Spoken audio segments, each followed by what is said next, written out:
बिस्मिल्लाहिर्रहमानिर्रहीम। अस्सलाम वालेकुम नाजरीन, तारीख़ की दुनिया में खुश आमदीद। नाज़रीन, आज की इस वीडियो में हम आपको करबला का एक ऐसा वाक़या बताने वाले हैं जिसको कि शायद इससे पहले आपने कभी नहीं सुना होगा। जी हाँ दोस्तों, आज की इस वीडियो में हम बात करने वाले हैं हज़रत इमाम हुसैन अलैहिस्सलाम के घोड़े के बारे में। यानी हज़रत इमाम हुसैन अलैहिस्सलाम के घोड़े का नाम क्या था, आपके पास ये घोड़ा कहाँ से आया और इस घोड़े की क्या खासियत थी। इस वीडियो में हम आपको इमाम हुसैन अलैहिस्सलाम के घोड़े के बारे में मुकम्मल तफसील से बताएंगे और साथ ही साथ हम आपको करबला में इस घोड़े की वफादारी का वाक़या भी बताएंगे, जिसको सुनकर यकीनन आपकी आंखों में भी आंसू आ जाएंगे।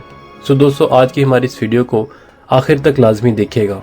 नाज़रीन, वीडियो की तफसील में जाने से पहले हमारे चैनल को सब्सक्राइब कर लीजिए और बेल आइकन को ज़रूर दबा दीजिए ताकि हमारी आने वाली नई वीडियोस सबसे पहले आप तक पहुंच सकें। नाज़रीन, सबसे पहले तो हम आपको बताते चलें कि इमाम हुसैन अलैहिस्सलाम के घोड़े का नाम जुलजना था। जुलजना को एक मरतबा ईरान के बादशाह ने नबी करीम सल्लल्लाहु अलैहि वसल्लम को तोहफे में दिया था।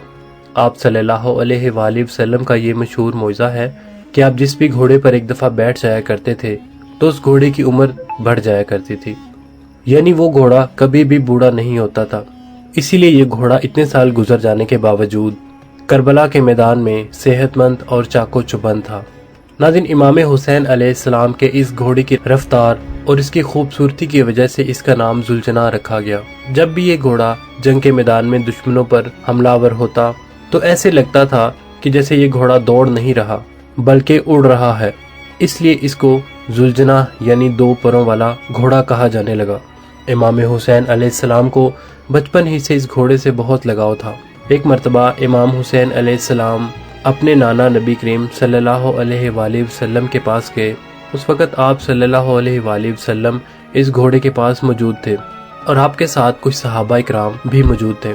नबी करीम सल्लल्लाहु अलैहि वसल्लम ने जब अपने लाडले नवासे इमाम हुसैन अलैहिस्सलाम को देखा तो बहुत खुश हुए और पूछा, बेटा क्या तुम इस घोड़े पर सवारी करना चाहते हो? तो इमाम हुसैन अलैहिस्सलाम ने हाँ में जवाब दिया। आप अलैहिस्सलाम की ये बात घोड़े जुलजना ने भी सुन ली तो वो फौरन इमाम हुसैन अलैहिस्सलाम के कदमों के पास आकर बैठ गया ताकि आप उस पर आसानी से सवारी कर सकें। उसके बाद इमाम हुसैन अलैहिस्सलाम घोड़े पर बैठ गए और आपने इस घोड़े की सवारी की। नाज़रीन, ये सारा मंजर देखने के बाद नबी करीम सल्लल्लाहु अलैहि वसल्लम की आंखों में आंसू आ गए और फरमाने लगे, बेटा ये वही घोड़ा है जो यौम अशूरा के दिन तुम्हारी मदद करेगा। और आपने ये घोड़ा इमाम हुसैन अलैहिस्सलाम के हवाले कर दिया। यानी नबी करीम सल्लल्लाहु अलैहि वसल्लम का जुलजना इमाम हुसैन अलैहिस्सलाम के पास आ गया। फिर जुलजना ने करबला के मैदान में अपने इमाम हुसैन अलैहिस्सलाम से वो मोहब्बत की, वो वफा की कि जिसको देखकर वफा भी जुलजना पर नाज करने लगी। नाज़रीन, इमाम हुसैन अलैहिस्सलाम के घोड़े जुलजना के बारे में ये बात बहुत मशहूर है कि जब यजीदियों ने इमाम हुसैन अलैहिस्सलाम का पानी बंद किया तो जुलजना को करबला के मैदान में काफ़ी बार पानी पीने का मौका मिला, लेकिन जुलजना ने पानी नहीं पिया। तो उसने इमाम हुसैन अलैहिस्सलाम के साथ पानी ना पीकर अपना वादा वफा कर दिया, जिसको देखकर खुद वफा ने भी उन पर नाज किया।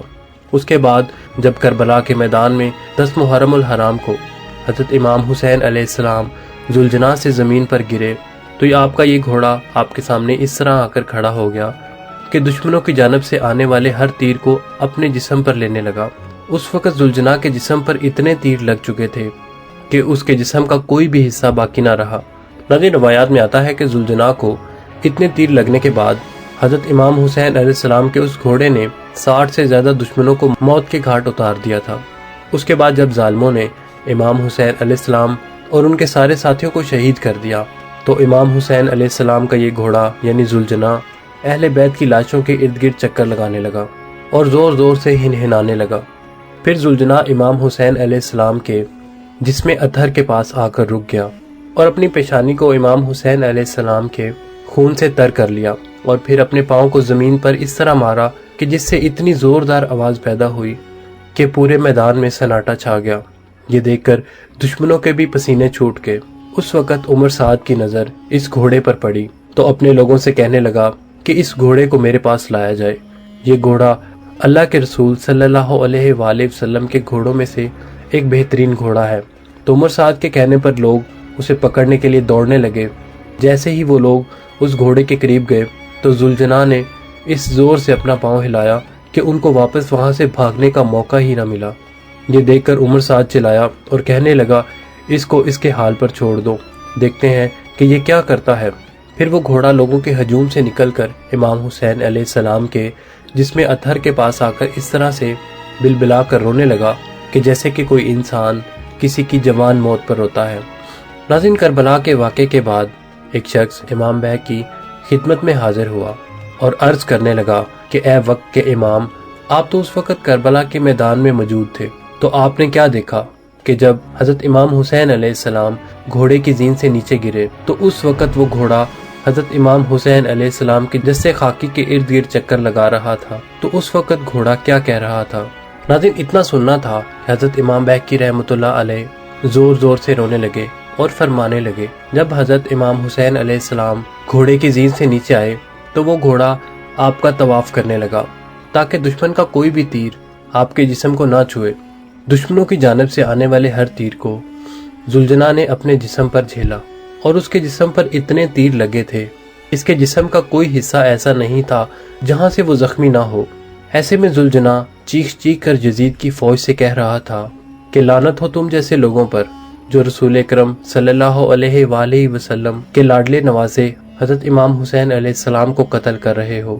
پھر اس شخص نے دوبارہ حضرت امام بیگ کی رحمۃ اللہ علیہ سے پوچھا کہ کیا وہ گھوڑا اس وقت کچھ اور بھی کہہ رہا تھا؟ اس شخص کے اس سوال پر امام بیگ کی رحمۃ اللہ علیہ چیخ چیخ کر رونے لگے اور فرمانے لگے کہ اے شخص، اس وقت وہ گھوڑا چیخ چیخ کر رو رہا تھا کہ اے میرے آقا امام حسین علیہ السلام، آپ ایک مرتبہ میری پیٹھ پر سوار ہو جائیں، میں آپ کو اتنا دور لے کر جاؤں گا کہ کسی بھی ظالم کا کوئی تیر آپ کو چھو نہ سکے گا۔ یہ سن کر امام حسین علیہ السلام نے ذوالجناح سے کہا اے ذوالجناح، تم خیمے میں چلے جاؤ، جا کر میری بہنوں اور بیٹیوں کو بتاؤ کہ آپ کا حسین اپنے نانا حضرت محمد صلی اللہ علیہ وآلہ وسلم کے پاس پہنچ گیا ہے۔ اتنا سنتے ہی وہ گھوڑا خیموں کی جانب مڑا اور جا کر بیبیوں کے خیمے کے باہر زور زور سے آوازیں نکالنے لگا۔ اہل بیت کی خواتین نے سوچا کہ شاید حضرت امام حسین علیہ السلام آئے ہیں، لیکن جیسے ہی انہوں نے باہر آ کر دیکھا کہ سواری تو ہے اور اس پر سوار نہیں ہے اور حضرت امام حسین علیہ السلام کا گھوڑا زخموں سے چور ہے، تو اہل بیت کی خواتین یہ دیکھ کر رونے لگیں۔ اتنے میں بی بی سکینہ ذوالجناح کے پاس دوڑتی ہوئی آئیں اور کہنے لگیں اے میرے بابا کے گھوڑے، اے میرے بابا کے گھوڑے، مجھے یہ بتاؤ کہ جب میرے بابا میدان میں جا رہے تھے تو اس وقت وہ پیاسے تھے، میرے بابا نے پانی پیا تھا یا پھر انہیں پیاسے ہی شہید کر دیا؟ یہ دیکھ کر گھوڑا زور زور سے ہنہنانے لگا۔ یہ منظر دیکھنے کے بعد تمام بیبیاں زور زور سے رونے اور چلانے لگیں۔ بی بی سکینہ پھر دوبارہ گھوڑے سے پوچھتی ہیں کہ اے میرے بابا کے گھوڑے، اس وقت تمہاری حالت یہ بتاتی ہے کہ میرے بابا کو شہید کر دیا گیا ہے۔ ناظرین، اس کے بعد اس شخص نے دوبارہ امام بیگ کی رحمۃ اللہ علیہ سے پوچھنے لگا کہ اس کے بعد اس گھوڑے یعنی ذوالجناح کا کیا ہوا؟ تو آپ رحمۃ اللہ علیہ نے جواب دیا تو پھر وہ دشمنوں کا لشکر حضرت امام حسین علیہ السلام کے گھوڑے کو حاصل کرنا چاہتا تھا۔ چونکہ وہ گھوڑا نبی کریم صلی اللہ علیہ وآلہ وسلم کے گھوڑوں میں سے ایک بہترین گھوڑا تھا، لہٰذا اس گھوڑے نے اپنے آپ کو نہر فرات کے حوالے کر دیا۔ کہنے لگا کہ جب میرا سوار ہی نہیں رہا تو اب میں جا رہا ہوں۔ یہ کہتے ہوئے وہ گھوڑا نہر فرات میں کود پڑا اور اس طرح حضرت امام حسین علیہ السلام کے شہید ہونے کے بعد ان کا یہ گھوڑا اس دنیا سے چلا گیا۔ ناظرین، امید کرتے ہیں آپ کو ہماری آج کی ویڈیو پسند آئی ہوگی۔ اس کو لائک کریں، شیئر کریں اور کمنٹ باکس میں اپنے خیالات کا اظہار ضرور کیجیے گا۔ ناظرین، اس کے ساتھ ہی عامر سہیل کو اجازت دیجیے۔ اللہ نگہبان۔